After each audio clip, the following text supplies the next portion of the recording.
Hello दोस्तों, my self doctor Chintan Bhavsar, MD dermatologist and hair transplant surgeon at hair free hair grow clinic Surat branch.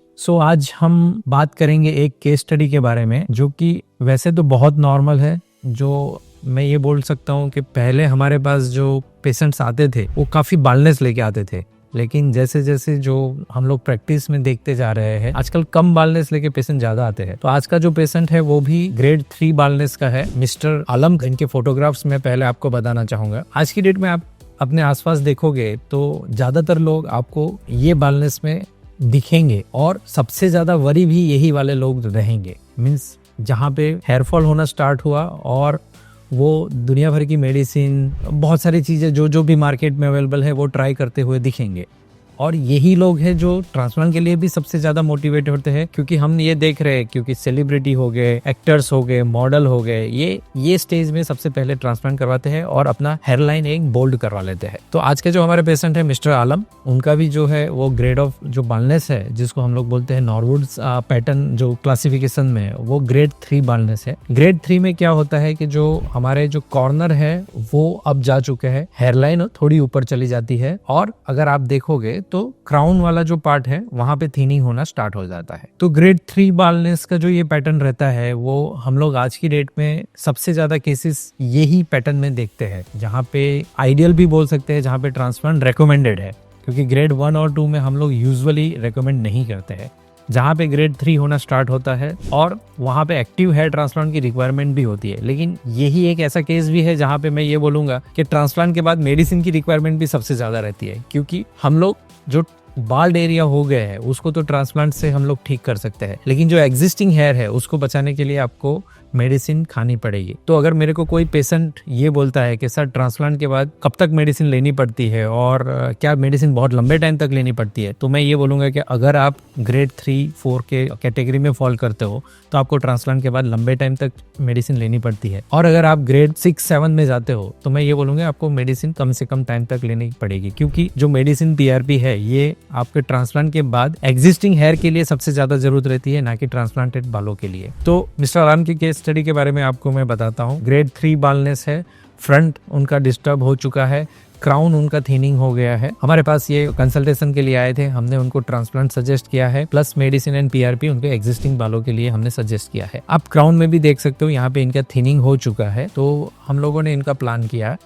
After proper consultation proper planning करते हैं। Proper planning में हम लोग जो basic रहता है वो उनका हेयरलाइन मार्किंग रहता है। हेयरलाइन में हम लोग कोशिश यही करते हैं कि पेशेंट का जो भी एक्चुअल नेचुरल लुक है वो डिस्टर्ब ना हो। हम लोग बहुत सारे पेशेंट में ये एडवाइस करते हैं कि आप अपनी हेयरलाइन को बहुत एग्रेसिवली डाउन मत लीजिए, क्योंकि आपकी एज के साथ साथ वो हेयरलाइन ऊपर नहीं जाने वाली है। अगर आपकी नेचुरल हेयरलाइन रहेगी वो एज के साथ साथ ऊपर जाएगी और आपका फोरहेड एक अकॉर्डिंगली एज बड़ा रहेगा। लेकिन अगर आपने ट्रांसप्लांट छोटी एज में करवा लिया या कम बालनेस में करवा लिया और आपने कम हेयर फोरहेड का जो साइज है वो कम रखा, तो आपको इन फ्यूचर वो जो लुक है वो बहुत ही आर्टिफिशियल लगेगा। तो इन पेशेंट में अगर आप ये देखोगे तो हमने इनका जो फोरहेड है वो एक अकॉर्डिंगली एज थोड़ा सा ऊपर रखा है। जो एरिया साइड से जो जा रहा था वो एरिया हमने मार्क किया है। आप ये देखोगे ये पूरा एरिया जो इनका थिनिंग था हमने पूरा मार्क किया है। हमने क्राउन का एरिया भी मार्क किया है। ट्रांसप्लांट जब भी हम लोग करते हैं पहले हम लोग प्रॉपर एक प्लानिंग बनाते हैं, उस प्लानिंग के अकॉर्डिंगली ग्राफ्ट डिसाइड करते हैं और ग्राफ्ट के साथ फिर उनका जो ट्रांसप्लांट है हम लोग स्टार्ट करते हैं। तो एक ये प्रॉपर प्लानिंग होने के बाद देखते हैं। उसके बाद जो सबसे ज्यादा जो जरूरी रहता है वो है उनका डोनर एरिया। तो हम जो भी यंग एज वाले हैं उसमें इतना मैं ये बोल सकता हूँ कि जैसे जैसे एज बढ़ती है आपका डोनर वीक होते जाता है, बट जो यंग एज वाला जो ग्रुप रहता है उसमें डोनर मैक्सिमम टाइम अच्छा ही रहता है। अब हम लोग ये जो सेफ एरिया को हम लोग कंसीडर करके चले तो यहाँ पे जो मल्टीपल फॉलिकल रहेंगे, जो ये वाला अपना जो सबसे स्ट्रॉन्ग डोनर रहेगा वहाँ पे हमें हेल्दी ग्राफ्ट्स मिलेंगे, और जो ये लोअर साइड डोनर बॉर्डर रहेगा वहाँ से हमें सिंगल फॉलिकल ग्राफ्ट मिलने के चांसेस ज़्यादा रहते हैं। तो जो हेयरलाइन को सॉफ्ट बनाने के लिए हम लोग theme and single follicle graft को यूज़ करते हैं। तो ये प्रॉपर प्लानिंग के बाद हम लोग इनका ट्रांसप्लांट स्टार्ट करते हैं। आफ्टर जस्ट ट्रांसप्लांट के बाद ये इनका अगर आप ये लुक देखोगे, हमने जो सिंगल फॉलिकल लगाया है वो आगे लगाया है, एकदम इरेगुलर पैटर्न में लगाया है जो इनको नेचुरल लुक देगा, और जो खाली एरिया था वहाँ पे लगाया है। तो ये ट्रांसप्लांट के बाद इनका एक्चुअल जो लुक है वो आपके सामने है। एकदम क्लियर कट वर्क हुआ है। आप जहाँ पे देखोगे कि ग्राफ्ट की साइज भी बहुत पतली है। हम लोग जो हेयर फ्री हेयर ग्रो में जो पंच साइज यूज करते हैं वो 0.8 mm का यूज करते हैं, जिससे कि आसपास की जो स्किन और ग्राफ्ट है उसको डैमेज कम से कम हो, और वहाँ पे फिर हम लोग ट्रांसप्लांट करते हैं। तो ये जस्ट ट्रांसप्लांट के बाद का लुक इनका आपके सामने है। तो आप ये 1 महीने बाद का फेज देखोगे, जिसको मैंने आपको अभी बताया शेडिंग फेज, जहाँ पे हमने जितने भी बाल लगाए हैं वो शेड हो चुके हैं। ये वाला फेज हमेशा फ्रस्ट्रेटिंग रहता है पेशेंट के लिए, और ये वाला फेज मैं ये जरूर बोलूंगा जहाँ पे पेशेंट के आसपास वाले लोग भी बोलते हैं कि आप तूने जो तेरा ट्रांसप्लांट किया है वो फेल हो चुका है, तेरे पैसे बर्बाद हो चुके हैं। और इस टाइप के बहुत सारे ऐसे कमेंट मिलते हैं जो पेशेंट को डिमोटिवेट कर देते हैं, और यही डिमोटिवेशन के चक्कर में पेशेंट हमारे पास फॉलोअप में आते हैं। फर्स्ट मंथ में मैं यही बोलूंगा कि ज़्यादा कुछ इंप्रूवमेंट की हम लोग भी एक्सपेक्टेशन नहीं रखते। शेडिंग होता है तो वो अकॉर्डिंगली फेज 1 मंथ का ये इनका जो लुक है वो प्रॉपर है। तो आफ्टर 1 मंथ का आपने फोटोग्राफ देखा है। तो पेशेंट जब हमारे पास 3 महीने के बाद आए थे, 3 महीने में मैं ये बोलूंगा कि 3 महीने में आपको क्या एक्सपेक्ट करके चलना है। तो 3 महीने में आप ये समझो कि आपका जो शेडिंग फेज है वो खत्म हो चुका रहेगा, और आपका ग्रोथ फेज स्टार्ट हो चुका रहेगा। ग्रोथ फेज यानी जहां से आपके बाल शेड हुए हैं उसके रूट्स जो आपके स्काल्प में रहे हैं, स्काल्प से न्यू हेयर पॉप आउट होना स्टार्ट हो जाता है। तो ये पेशेंट में भी अगर आप देखोगे तो इनका 3 महीने में न्यू हेयर ग्रोथ स्टार्ट हो गया है। आप यहाँ पे देखोगे, यहाँ पे जो हमने ग्राफ लगाए थे वो ग्रो होना स्टार्ट हो गए हैं। यहाँ पे जो एरिया हमने जो कवर किया था वहाँ पे ग्रो होना स्टार्ट हो गए हैं, और क्राउन वाला पार्ट में ये बोलूंगा जहाँ पे ये भी स्टार्ट होना ग्रो होना स्टार्ट हो गया है। प्लस क्राउन में मैं ये बोलूंगा कि मेडिसिन का जो इफेक्ट है सबसे अच्छा आता है, और इन पेशेंट का एग्जिस्टिंग हेयर भी थे तो क्राउन का रिजल्ट आपको ऐसा लगेगा कि ऑलमोस्ट आ चुका है। आप ये समझो कि अगर आप ट्रांसप्लांट के बाद प्रॉपर मेडिसिन और पीआरपी करोगे तो आपको एग्जिस्टिंग हेयर में मैं ये बोलूंगा कि जो इम्प्रूवमेंट होता है वो बहुत ही अच्छा होता है। तो ज़्यादातर पेशेंट में हमने ये देखा है कि जो ट्रांसप्लांट करवाते हैं प्लस मेडिसिन करते हैं उनका ग्रोथ के साथ साथ जो एग्जिस्टिंग है उसकी भी क्वालिटी इंप्रूव होती है।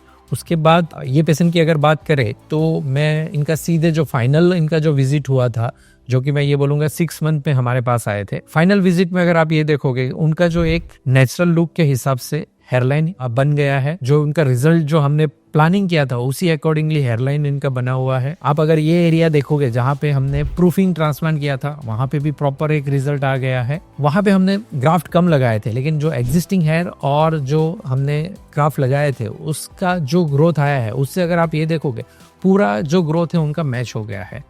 तो ये एक हमेशा ज़रूरी रहता है कि आप जब भी हेयर ट्रांसप्लांट प्लान करते हो तो ग्राफ्ट को ऐसे वेस्ट ना किया जाए कि जहाँ पे ज़रूरत है वहाँ पे भी ज़्यादा ग्राफ्ट लगा दिया जाए, और जहाँ पे ज़रूरत नहीं है वहाँ पे कम ग्राफ्ट लगा जाए। आपको प्रॉपर प्लानिंग के साथ करना है। मीन्स जहाँ पे आपका खाली एरिया है वहाँ पे आपको प्रॉपर डेंसिटी के साथ काम करना है, और जहाँ पे आपका थिनिंग एरिया है वहाँ पे आपको सिर्फ गैपिंग फील करना है। ऐसा नहीं है वहाँ पे भी आप ट्रांसप्लांट डेंसिटी के साथ करो। तो आप इनका फ्रंट लुक देख लिया है, आप क्राउन का भी एरिया देखोगे, आपका पूरा उनका कवर हो चुका है। सो आलम भाई का 6 मंथ में मैं ये बोल सकता हूँ कि ये मैं 90% रिजल्ट मैं आपको कंसिडर करके चलूंगा।